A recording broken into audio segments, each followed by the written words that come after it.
I've had quite the slew of controversial podcast appearances lately, from my appearance on the Slick and Thick show to my confrontation with the minimalist to my conversation with an OnlyFans model. And this week, I had the privilege of making an appearance on Tim Ross's podcast. Spending so many hours in front of a microphone, it's only natural that it'll cause someone to say something they probably shouldn't have said for all of the internet to hear. So on this video, I'm gonna be playing an excerpt from my 2-hour-long conversation with Tim Ross about something that I don't frequently talk about on this channel, specifically details of my personal testimony that I may have wanted to leave out. This is gonna sound wild. This is TMI, maybe. So make sure you watch till the very end to see if you can catch the part where I probably said something I shouldn't have.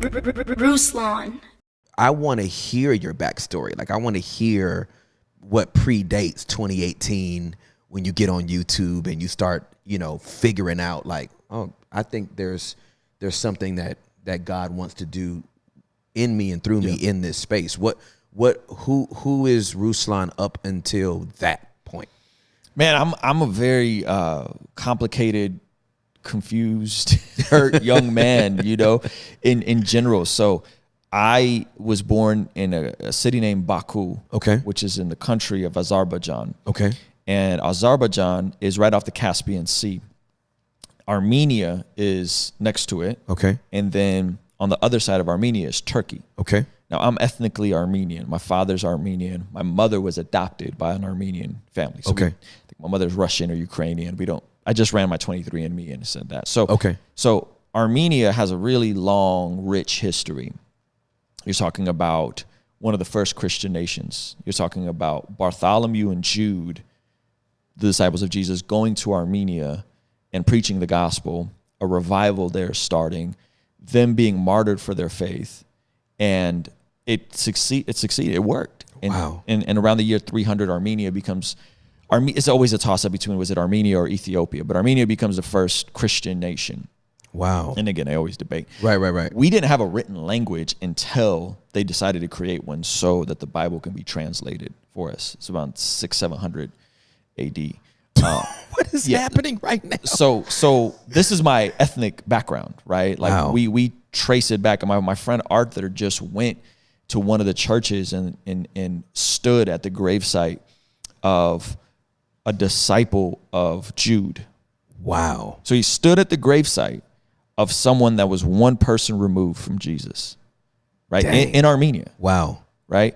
So with all this, Armenians have always been very persecuted. Yeah. The 1915 genocide of Armenia with the Turks, right? 1.5 million Armenians, lives lost. And this all cultivated to this tension between Arzis and Turkish people and Armenians. And so I'm an Armenian living in Azerbaijan, which is a Arzi Muslim state. Okay. Formerly a part of the Soviet Union. As the Soviet Union is kind of collapsing and it's getting weird in the late 80s, this thing called the pogroms of Baku, ethnic cleansing, they want to get all the Armenians out of Baku. Now, mind you, these people have all lived amongst each other for hundreds of years. And so all the men left first, and my mother, my grandfather, myself, my grandmother, we stayed behind. My dad was in Moscow at the time, going back and forth. So a lot of the men got out of there because it just got really violent and it got dangerous. And so how old are you? So I'm 4, 5, 6-ish. Understood. Yeah. And man, how personal do I want to go with this story? I got a real wild story. Dude. Okay. This is the basement. We're going to get personal. Okay. So Armenians. Hey, before you get personal, let me say, whatever comes out of your mouth, thank you for the gift. All right. Of your personal story. Okay, this is probably shouldn't be chopped up for TikTok. No, there's no way this is going to make sense in a 60-second clip. So Armenians take the New Testament literally by Gentiles. Gentiles don't have to be circumcised. Correct. The Muslims in there do have to be circumcised. Correct. That's correct. And I, as a child, had some sort of like penis thing going on. Okay. And at like 4 or 5 ended up getting circumcised. Okay. So most Armenian, this is like unheard of, right? Okay. And so what happened was my family left, and my mom and me were selling the apartment. and this rebel group of RZs, Bro, don't. come in, and they're like, yo, we've heard that you're an Armenian family. And my mom is like, no, we're not. And they're because, you know, who knows what could have happened. Exactly, for sure. And so she whips out my penis to prove to them that because I'm circumcised as a child, that we're not Armenians, because it would be unheard of. And so my penis saved me and my family's life. The second time. No, I'm just joking. So my mom literally, dude. Yeah. So I'm a very emotional person, so yeah. so your penis is not making me cry. Okay, it's good. It's the story. The story. It's the story. So that's Oh my gosh. that's the framework. My dad's already in Moscow, and so we're the last ones to leave. We're the last ones to leave. You gotta slow down, fam. Okay, I'm sorry, dude. All right. Really? Yeah. Yeah. She still tells the story till this day. It's very awkward. So I figured I'd just start owning it. No, bro. I mean, that is like some. That's like some biblical stuff. Yeah. This is Moses and Zipporah coming back, and her getting pissed with him, and going, because obviously she didn't want her son circumcised, and God's probably looking down like, y'all ain't gonna go where you think you're going without this covenant being established in your body. Dude, this is crazy. Yeah. Pretty wild. That's Pretty wild. That's crazy. So we stay and then we leave. And my mom and my dad are having issues. They got side pieces. Dad got a side piece in Moscow. My mom got a side piece who was like a cop. Like, I remember all of this, right? Wow, And wow. I remember, like, yeah, he would send a taxi for her. Long story short, they come to America. We go to Moscow for a little bit. In Moscow, I'm watching my very first, my very favorite movie. Yep. American Ninja. You guys ever seen American Ninja? Dude, Michael Dudikoff, amazing, amazing. Yeah. And I'm watching it, and I'm by myself. My mom was wild, bro. She would just leave me by myself. I'm 5, 6, no older than 6. Wow. And the movie finishes. I'm in Moscow. The movie finishes, and I remember at 5 or 6, the credits running, and a porno flick comes on. And so, first of all, why am I alone? Number one. Why is the dub of this movie, this ninja movie, which was probably like rated R, PG-13, but why does this have this at the end of it? Yeah, exactly. And so like that just completely did a number on me at a very young age. Yep. And we come to America. They figure out a way to I guess, you know, reconcile, temporary reconciliation or whatever. Yep. So we come to America, and a few months in.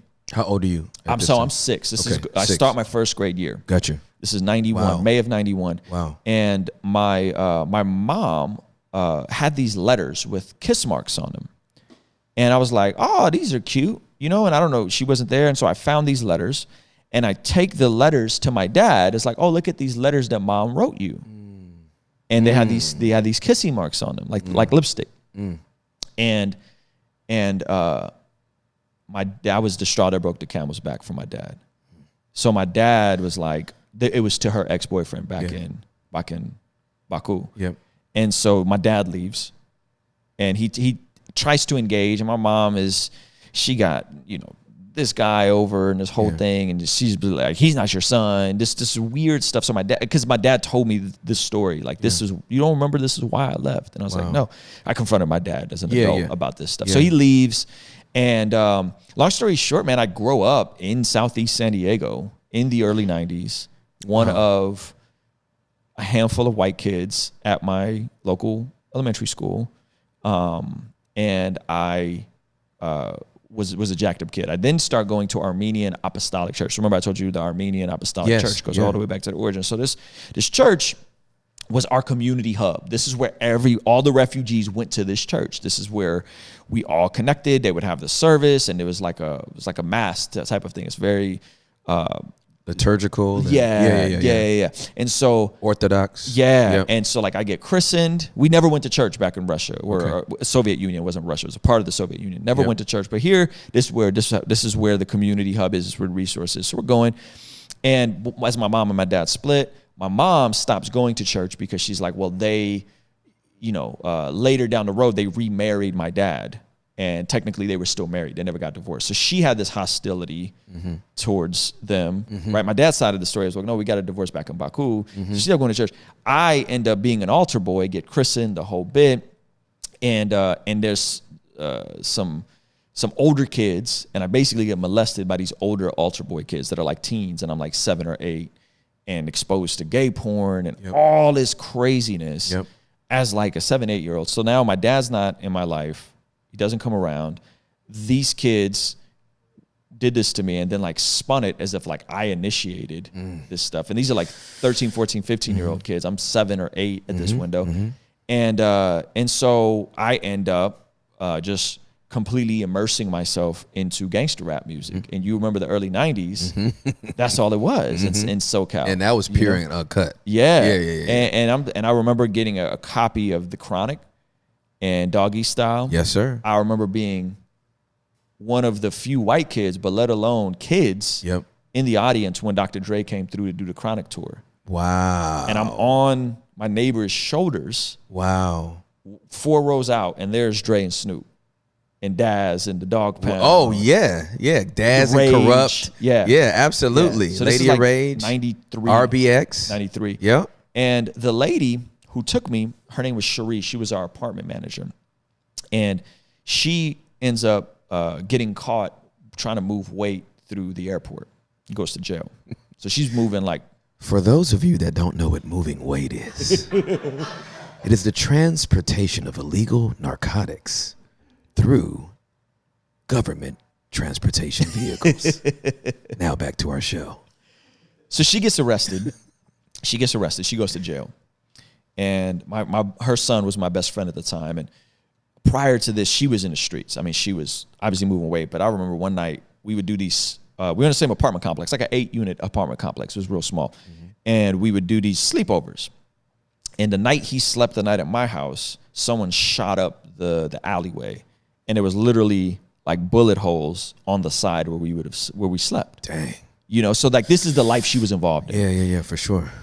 And she goes to jail, and she gets radically saved, radically born again, on fire for Jesus, and comes out and is sharing her faith with everybody. And how long was she in? A year. Okay. Yeah, not long. Yep. So this is like now 4th, 5th grade. Yep. She's coming out. Yep. And I'm gone. Like I'm smoking weed. Yep. I'm drinking. Yep. This is an older dude that from Detroit that moved in, and he was like just an awful influence on me. He started out cutting my hair, and then I was gone. Lost my virginity to a girl at like age 10, 11. Like it was bad. Yeah, for sure. And she just starts sharing the gospel with me. The whole complex gets saved. All 6 out of the 8 units get saved. The only unit that don't get saved is the 2 refugee families. Wow. Because we're Christian. What are you talking about? Yeah. But in my mind, I'm like, no, I'm an atheist. God doesn't exist. If there's a God, he don't like me because all this terrible stuff happens. Yeah, for sure. So I get arrested breaking into houses at age 11. I'm going through and breaking into houses. We're just the derelict kids, right? The 2 refugee families in the complex. And I get 6 months of like unsupervised probation. And because I got probation, I had to go do like 30 hours of community service or something like that. So I ended up doing it at Cherie's church. Wow. Black Baptist Wow. church. So my 2 experiences with the gospel is this Armenian Apostolic Church, this rich history. And then I get around a bunch of Black Baptist folks. And this is when Evander Holyfield is saved. You see coming down to Fred Hammond. We watching the fights. Yep. And that was very interesting because the Orthodox side of things was like, you have an earring. Like, how dare you have an earring? You know what I mean? Right, for sure. The Black Baptist was like, son, you're wild right now, but like God's going to get you. Yeah. And you're going to get saved, and you're going to do incredible things for Jesus one day. Wow. I was like, God don't exist. Yeah. And if he do, he don't love me. Yeah. And sure enough, those seeds were planted 5th, 6th grade. 7th grade, I'm wilding out. 8th grade, this kid brings a gun to school, and he shows it to me. And big Samoan kid. Yeah. You remember how Samoan Oh, yeah, for sure. Oh my gosh. Yes. He shows me this gun. Yeah. And I'm just like, what do you like? We weren't playing with guns yet. Like, Yep. that's one thing we weren't doing. Yep. Shows me this gun. I don't think nothing of it. And this is 7th grade year, and he ends up getting like expelled. And so the detectives bring me in. And they sit me down, and it's straight out of a movie. This is wild. Like, there's 2 detectives. I'm in the principal's office. They shut the door, and they're like, so you going to tell us about this gun? And I'm like, what gun? And they're like, so-and-so said that you gave him the gun. Oh, God. And I was like, I did not give him the gun. Like, no. You know what I mean? And they are, well, you've already done this. You are on probation. You did da-da-da-da-da. They're trying to stick somebody. Yeah, and they're just telling me that like I gave him the gun, and I'm like, I did not give this kid the. And I remember at one point I literally stood up and yelled cuss words at this cop, like, run the effing fingerprints. Yeah. You will not find my fingerprints on this gun. Yep. I think I'm a tough kid. Yeah, right? absolutely. They're like, we are gonna run the fingerprints, and when we find your fingerprints on this gun, like you're going down. You know, because they're like, what were you gonna do with this gun? Yada yada yada. So. Week passes by, and my mom is now like, she sees this. She's not stupid. She went and took me out of the holding facility when I got arrested. Like, she sees what's going on. So she gets a job at Ocean's 11 in Oceanside, Ocean's 11 Casino. She's been dealing cars at this time. Yep. And so she would work nights, and that's how I was able to get into all this trouble. So she moves, she sees this, and she's trying to move us. So like the week that we're about to move, I'm walking down on El Cajon Boulevard, and I'm leaving. I'm just minding my business. You know, it's like May, summer's about to start. It's right before Jordan had that last game versus the Utah Jazz. It's like right around that time. That's 96. Yeah, is it 96 or 97? 97, something 97, like that. yeah. And I remember walking down El Cajon Boulevard, and here comes that Samoan kid. And I'm like, yo, what's up? What's up, man? Like, what's going on? Like, what happened? You know? And he's just like, I look, and he has a knife in his hand. And he's like, why'd you snitch on me? Took the words out of my mouth, man. I'm like, snitch on you? Yeah. What do you... I sprint down El Cajon Boulevard and thankfully I was a little scrawny. I feel like I'm watching a movie right now, fam. I'm like, did you get stuck by a Samoan? He was trying. Bro, and you jetted on him. And he was fat, praise God. And, yes, amen. And I just ran for my life, bro. And at the same time, we had broken into another kid's house. And they just knew. At this point, they know this is what we are about. Yeah, for sure. And so they got folks coming and looking for me. And this whole sequence of events. And we moved to Oceanside. And I'm like, Vista. It was technically Vista. Perfect timing. I get a fresh start. I had a 1.5 my 7th grade year. I'm like, I'm going to have to redo 7th grade. There's no way they're taking me into 8th grade. Somehow I get into 8th grade. I go to Roosevelt Middle School in Oceanside, California. I'm living in Vista. That change of environment was everything. Everything, yeah. Everything for me. 7th grade year, all of that culminating. Yep. I think I was just scared. Yeah. I was like, I can't. I can't repeat that. And almost died. I almost died. Yeah, for sure. I'm drinking, I'm smoking, I'm selling weed. I lost my virginity, right? I lost my virginity. This is going to sound wild. It's just TMI, maybe. I lost my virginity before I could ejaculate. No, for sure. Absolutely. You know what I mean? So like, you were sexualized before you were ever supposed to know about sex. Anything. Yeah. So my entire thing is like, okay, I'm going into 8th grade, like, I'm like, this is a fresh start. This is a fresh start. So if you want to see the full 2-hour conversation where I elaborate more about my story and we talk about celebrity pastors, mega church culture, and more, check that out over here. I'll see you over there, all right? Peace.